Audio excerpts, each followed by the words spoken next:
Here is the fx35 load tester. I just unboxed it and tried it out a bit. And it broke almost immediately. It heated up and it got really hot. But I continued because the load was only 25 watts. And the device should handle 35. But it didn't. I already have a similar device, but it can only handle 15 watts.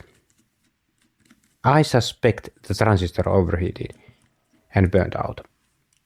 I will check it by removing it and measuring it.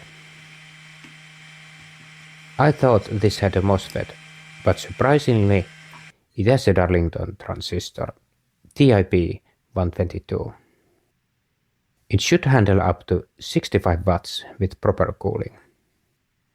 With this heatsink, 25 watts shouldn't be too much.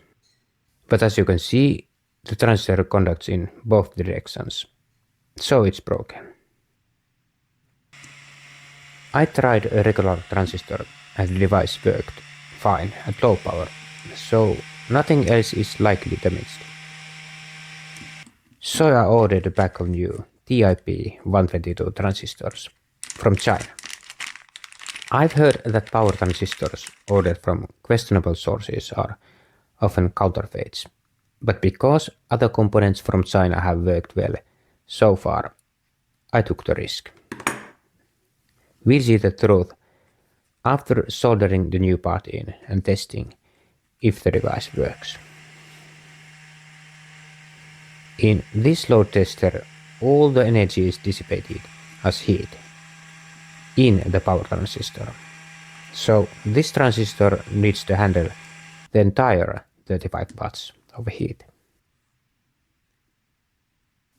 I'm powering the device with a PD power supply and a decoy module. At 5 volts the unit works fine.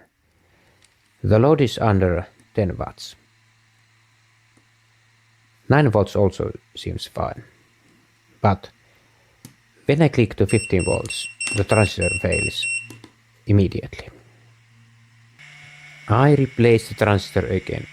It burned again and I replaced it once more.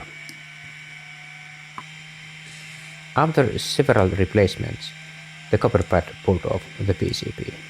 So I cut the transistor's collector lead entirely.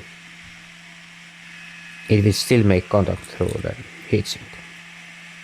I also had to repair the broken base connection. This time I'll try to increase the power slowly, so I don't fry the transistor again.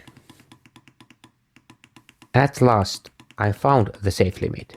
It's only 12 watts. That confirms the transistors are fake. Definitely fake. The tester still gets quite hot, but it stays below 100 degrees. Note that inside the transistor it's much hotter than on the surface. What is the moral of the story?